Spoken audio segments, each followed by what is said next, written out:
Let's talk about Him, the new psychological horror film set in the world of professional football, starring Marlon Wayans and Tyriq Withers from Universal Pictures.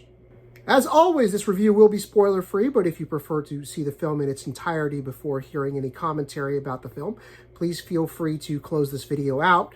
I would ask that you drop a like before you do, then come on back and watch this after you've seen the film. The script for Him casts a critical eye on the nature of stardom in professional football in particular.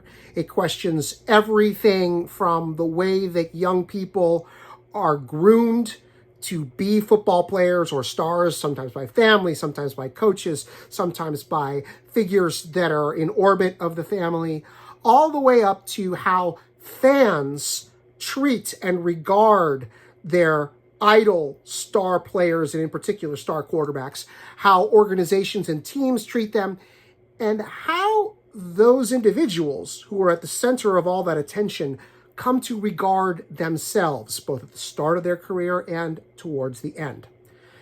Now, if none of that sounds new or innovative, it's because it's not. Lots of other films and writers and books have tackled these subjects. What's different about Him is creating it within a horror film context and taking all of these criticisms and these ideas, these critical looks, and presenting them with visuals that we associate with horror films, taking them to an extreme.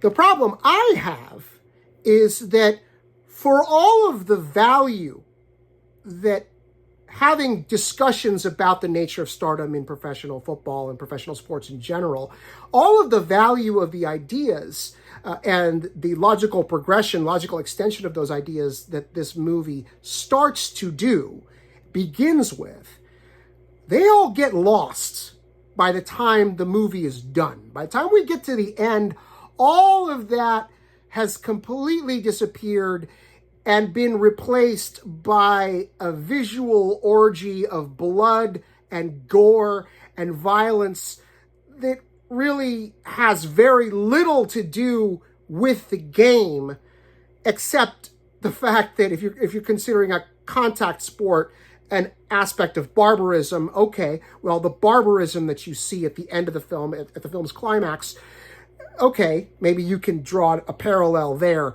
but it's chaotic, it's nonsensical, and it renders any discussion or argument that this movie makes almost moot.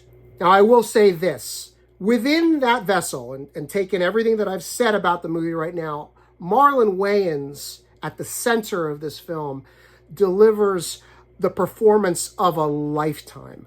I don't think I've ever seen Marlon Wayans in a role where he brings this much range, this much intensity. I think this is going to be a revelation for a lot of audiences. Alongside Marlon Wayans, you have Tyriq Withers, who you may remember from the Legacy sequel earlier this summer, I Know What You Did Last Summer. He was a member of that ensemble. He was not one of the stars. He was a supporting player.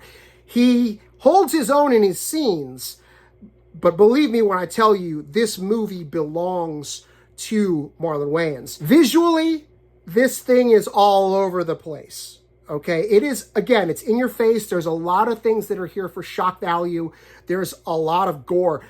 Blood that's done almost in the style of Asian cinema, that sometimes it's literally fountains of blood. So if you're not a fan of that, then I would avoid this. I'm going to leave it there.